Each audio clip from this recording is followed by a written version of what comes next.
like and subscribe. Now, what was that one thing you tried out due to fear of missing out? FOMO. I asked a girl that works at the pet store by my house if she had a boyfriend this week. She does. But I knew I'd never forgive myself if I didn't ask. I said, oh, he's a lucky guy, and moved on. I've been too afraid to ask before, and that sucks. When I was a kid, the cool, older neighbor kids, also young kids, told me to eat grass. I of course didn't want to. So they told me they all did and I would be cool if I did. So I picked a big handful and ate it while everyone laughed at me. Afterwards it came out that none of them had, in fact, ate any grass at all. And, as it turns out, none of us knew what would happen if one were to eat grass. So I ran home where my old man was in the backyard spraying something with a garden hose or some sh. I said, hey dad, what would happen if somebody ate a big handful of grass? He replied, absolutely deadpan, tell me you didn't eat grass. I said, well no, but somebody else did and I was just. He said, Gristle, tell me you didn't eat grass. Tears started welling up and I said, well I was running real fast and I fell, and when I fell my mouth landed on a clump of grass and my mouth closed on it and I accidentally swallowed a whole bunch of it. And am I gonna die? He said, probably, but go in and drink as much water as you can stand and then I will take you to the hospital. I ran inside and drank as much water as I could and rushed out to the van where the old man was waving me into the open door. We flew out of the neighborhood, screaming towards the hospital while I cried in the back seat. Finally, we got to the liquor store down the street from the hospital where the old man said, nah, I'm just messing with you. You'll be fine. And he went in and bought beer and we drove home. Ah yes, the old I tripped and it just happened to land that way story. A classic. This is beautiful. I went to Easter Island. I was already in Santiago for work when I learned that it was the only place that sent flights there. I figured it was as close as I'd ever be, and I didn't know if or when I'd ever revisit Santiago. So I took the leap and did it. Totally worth it. I've always wanted to go there. How was Easter Island like? Did you see the Moai? I rented a car and drove around the entire perimeter of the island seeing Moai statues at various locations. It was really incredible and the island was beautiful. Zip lines. I have a fear of heights, so I was very nervous about going on them in North Carolina with my friends. They were so supportive though, talking about how it's okay, you don't have to go, we understand, or of course you don't have to. I just think you would actually enjoy it. It was because they were so nice about it, I really didn't want to disappoint them. I had an absolute blast on them, by the way. So much fun after the first 5 seconds of terror on the first line, haha. The first time I went ziplining, I had one of the employees give me a little push as I was too scared to go on my own. Keep in mind, this was when I was on Cub Scouts, and the other 2 times I had a chance to go ziplining, I was pretty much just fine. I was 24. For my 30th birthday I tried 30 new things. The list included a pedicure and manicure, fancy Starbucks drink, driving a red Porsche, gambling at the casino. It was a crazy fun day, but I learned that I have a great life without all that stuff. Cool idea though. I'm about to be 40. I can't think of 40 things I want to do, lol. Haha. I hit a pet store and held a snake, tarantula, and ferrets. Not the sexiest tasks, but they counted. Paragliding in Interlochen. I still have a fear of heights, but all my friends were doing it so I just had to join. I've been there. That town is gorgeous. Though I didn't go paragliding, I did feel like I was walking around a storybook. Renting a bike and riding through the town had me feeling like the main character. I joined my friends in auditioning for the musical in senior year of high school because I just happened to be friends with a lot of theater kids. Ended up with a supporting role including a duet and a decent amount of lines. I still consider it one of the best decisions I ever made. It was a crazy amount of fun. Is this the plot of High School Musical? We're soaring. Ended up auditioning for the lead in my freshman year of high school on the idea that they put me in the best spot I can do. Ended up stealing the lead from several seniors who were pissed. Shaped the rest of my life. Best decision I made. 8 tenants to join my brother's club in 1st grade. Said I could only join if I ate 10 ants. So I did. And then he disbanded the club. And then he disbanded the club. Of course he did. Who wants to be in a club with members who eat ants? I'd never join a club that would accept me as a member. Groucho Marx or Duet. One of those muddy races. Got a skin infection and sun poisoning. As others have said, I did the race. Some mud splashed right in my eyes. Not a single volunteer had water or tissues to wipe it. Ended up using the only clean spots I could find on my friend's shirt. Then they didn't have enough buses to get everyone back to the parking, and it rained and was freezing cold for hours waiting outside. By the time I got home my eyes were in terrible shape and scratched from the little pebbles in the mud. Sun poisoning? Sun poisoning is when you get sunburned so badly that you have a whole body reaction to it. Some of the symptoms are fever, chills, nausea, dizziness, and headaches. Just like being sick. Sun poisoning. Skateboarding. I have some friends who know how to skate try to teach me, but I just wasn't good at it. Too bad, because I think skateboarding is really effing cool. Not taking a single day off from work. This makes me so sad. A friend is doing her dissertation on why people don't take their PTO. Not sure if FOMO is on her list, but I'll mention it. I hope the recent rise of unlimited time off and salary jobs comes up in that. As in my limited experience, that has been a great way to get people to not take time off. I have a physical copy of Super Mario 3D All-Stars. It's fun. And I didn't grow up with these games, so playing them for the first time was a neat experience. I just don't know if I needed to actually buy it. When I was on my honeymoon on an Alaskan cruise, my wife really wanted to try ziplining.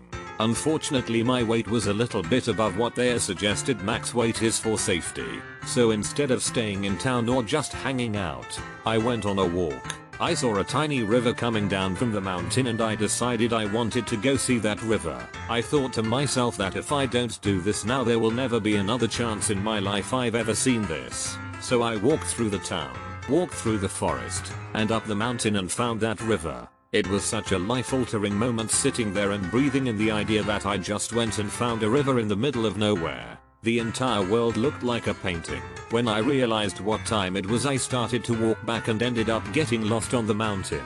I ran into a hiker by chance and he guided me back down the mountain. I tried to find my way back down from where he left me, and met another person who let me into his house and showed me the way through town, even giving me a coffee to go from his own coffee pot. I walked back into town feeling physically exhausted after walking for about 4 or 5 hours, and it was probably one of the most beautiful things I have ever done. At the time I was doing a journalistic webcomic about my life and I ended up trying watercolor for the first time in my life to color this story, because I felt since I tried something so out of my norm and wheelhouse by venturing up into a mountain I might as well try doing art in a different fashion too. This might not make the greatest hits of this thread, but it absolutely changed my life. In case anyone was interested in the comic I did about this strip 1, strip 2, strip 3, strip 4, strip 5. Smoking, I guess. I got curious. First time I hated it. After a few more, I started to like it, so I decided to throw the rest away before it was too late. I did the same, but it took a year or so for me to want to quit cause I told myself I was just a social smoker. But in hindsight, whenever I'd be stressed out or drinking 4 years after, I'd crave a cigarette. Now the whole thing is pretty gross to me and can't stand the smell. The weirdest part about it was craving a cigarette when stressed while at the same time knowing I didn't want one because I didn't like them. Tinder. It's meh. Unfortunately it's becoming the only option and I only use it because of this. Years ago, my son wanted me to start dating and made me a Tinder profile. He says, so we just swipe everything right until a match appears. Seconds and I was shouting stop stop stop because every single one was coming up, you have a match. I think men use Tinder differently than women. I remember it as more fun when I first tried it in 2015. Nowadays everyone just feels so tired. Gambling. I lost $70 and had a lot of fun. Not sure I wanna lose $70 in a time again soon though. The thing with gambling is that if you go in with the right attitude, assuming you will lose everything that you gamble, B, a fixed limit, and C, self-control, it can be fine. It can be like going to see a movie, albeit an expensive one. You are spending a bit of money for the thrill and the experience, and if you do come out with more money, hey, that's cool. The problems occur when people assume they will win, gamble beyond their initial budget, or let the thrill overtake them and gamble too often, gamble too much. It sounds like you did it right. Bought a $20 raffle ticket for a much hyped up chance to win $5,000. Turns out the raffle promoters were scammers and everyone lost their money. If they were legit, everyone but one person would have still lost their money. Different, but same. At least 250 people would need to buy tickets for it to break even. Anything with stocks. FOMO will kill you. About 25 years ago I believed every chain letter that appeared in my inbox, and religiously sent them along to all my contacts. In my defense, I was a kid, but still. There's probably a lot of people from that time that have me blocked for this very reason. There's a chance you were responsible for a large percentage of the world's chain letters at that time. Yes, imagine if it had been a pyramid scheme rather than chain mail. I would be a billionaire. Jesus, I completely forgot about these. The ones where you needed to forward to 10 people or whatever or you'd have a year of bad luck. God, I hated those so much. The first signs of finding out people you know are gullible. The frickin' beta group for Facebook. Prom. Hated it. Knew I would. Glad I went anyway. Going to South Africa. I was in school. Willed Park Management. With my best friend. Our year got the offer to go to SA with people from other classes, but there was only place for 24 people. I have never been further away from home than a 6-hour drive, and SA is a 12-hour flight away. My thought was, if I don't go now, I will never ever go. I went. Now I want to go back. But dang, the first time in an airport is stressful. I was in my mid-20s, went back to finish college, and it was the summer before transferring to a major university, so I decided to do something I always wanted to do, travel to Japan. It was my first real international trip and I was going solo. I was so nervous I didn't sleep for 36 hours before the flight. We flew into Tokyo, but I had booked a separate flight from Tokyo to Osaka and my flight to Tokyo was an hour late. I ran from one side of the airport to the other side of the airport with what I know now was too much luggage. I hadn't showered in 24 hours. Slept in 48, and now was sweaty at a busy gate waiting for my Osaka flight, which happened to be delayed anyways. Once I got to Osaka I had to take a bus to a train station to a far out station to walk to my hotel. My first time taking a train and being my first trip, I didn't really research things like how to use a Japanese train ticket kiosk. These were old, non-digital ones. The agent didn't speak English or recognized my pronunciation of the station I needed to get to. Station had an English name. Sleep deprived, feeling gross, and mentally exhausted, I almost had a breakdown in the middle of the station before a businessman who spoke English offered to help. He showed me how to use the kiosk and where to board the train. The trip overall was amazing. Also had stressful times, but it spurred my love of travel. I also learned a lot from that first trip. My son learned Japanese and decided to study abroad in Japan for 6 months during his junior year of college. It was the trip of a lifetime. He researched and planned everything out in meticulous detail. What an adventure. Everything was lining up perfectly and he left for Japan in January of 2020. Needless to say, he was back by early March, and the time he did spend there was spent isolating alone in his teeny tiny dorm room. So disappointing. Vaping. I have asthma, so after about a week of bronchitis type coughing keeping me up at night, I decided that even though I enjoyed it, I'd rather not be dead in a month. Trying to get PS5 at launch. I had no idea it would be this much of a show. Got in early due to the Reddit Twitter link that actually worked. All things considered, Miles Morales was pretty awesome and the DualSense is incredible for games like COD. But I've spent most of my time enjoying the boost it gives PSVR and PS4 games. Returnal is out next week, but I've got that Ratchet and Clank game circled on the calendar. First year always sucks. I pre-ordered the day pre-orders became available. First time I ever did that for a console, but I'm glad I did. Friend in college wanted us to drive up to a party at a campus about an hour away. It was already 12:30 at night. We'd hung out with her friends from that school before and didn't particularly like them, so we turned her down. She eventually goaded us into going, mentioning that 5 of our close friends were already on their way up there. She just couldn't fit in the car with them, and saying, "Dude, it's a yacht party. Have you ever partied on a yacht? It belongs to rich friend. It's going to be small, like 15 people maximum. Top shelf alcohol, tons of high quality smoke, lots of other party substances, and it's free. You don't have to buy or pay for anything. She's got a huge house we can crash at. I'll even gas up your car. So of course we set out. We arrive and there is no yacht. There is no body of water period. In fact, it's the biggest frat party I've ever seen. Hundreds of people. We each had to pay $30 to get in. Nobody we knew was there, and she spent all of her money on getting into the party. So I didn't even get my car gassed up like she promised. Tried to cover her A by saying no. I definitely said frat party, not yacht party. You must have misheard me. B. We definitely heard you right. Ended up having a lousy time at the frat itself, but found a small group of people that were heading back to their off-campus housing to smoke and invited us to come along. That ended up being a somewhat enjoyable time. At least, after that we never trusted Lisa again. I'll never forgive you. Lisa, frat and yacht are like a sh slant rhyme at best. No one misheard you. $30 cover? For a frat party? WTF. Were they giving away coke? I'm really gonna route myself here, but when I was around that age it was $2 to buy a cup at a kegger. Anal. Hated it. Tried it again, just confirm. Still hated it. At least I confirmed it though. Anal. Hated it. Tried it again, just confirm. Still hated it. And it's such a waste when the strap-on is too large for him. Or does nothing for the clit, since you can't just send them back. Goodwill won't take them either, unless you hide them in a jigsaw puzzle box. Some college roommates took me clubbing.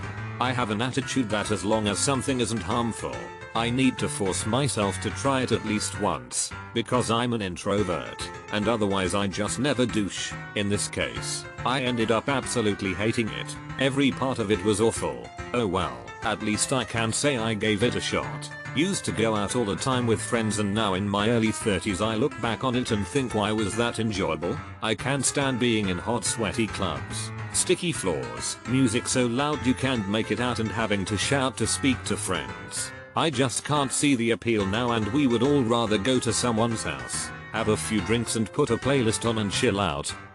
Tragically hit concert a few years ago. I dislike crowds and concerts in general, but I'm glad I went. Reddit, right? I used a truncated version of my regular online username because I thought I was never gonna use Reddit, and here I am like 12 years later. I discovered it back in quarantine last year. I regret and not regret it at the same time. Bought GME $300. Was wondering how far I would have to scroll to find you fellow apes. Smoking weed. I didn't like it, but at least I can say I tried it. I'm fine with most drugs like weed. Coke is where I draw the line. Not really a Coke fan either, but boy do I love the way it smells. Having recently divorced in the mid-90s, I was open to anything new, and the sight of people gliding along in those new rollerblade skates got me thinking. I confidently went out and bought a pair. After about 5 minutes of skating around the street in front of my house, I caught a glimpse of myself in a window reflection. I looked like a total dumbass. Took the skates off and never used them again. Life. I used to have suicidal thoughts younger. One motivation that helped me, this plus medical support arc, was that I wanted to be the future me, thinking I could have missed that. Waiting was worth it. Among Us. No, seriously. Is that FOMO? Thought that was imposter syndrome. Dancing. Tried first on a school trip, ended up doing a lot on the school farewell. In the all my friends were doing it, which gave me the idea of nipple piercings. They all took theirs out after about 6 months, and I still have mine 10 years on, so I guess that's a victory for impulse decisions. I put $10,000 in the stock market, a lot for me, and lost $4,000, a lot for me. The cause: FOMO and my idiocy. Having sex. 23F, single all my life and virgin.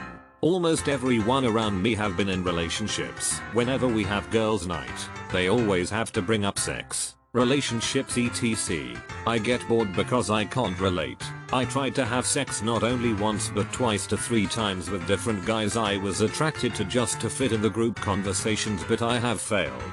I didn't like any of the guys enough to have lose my virginity to them. Bitcoin. Same.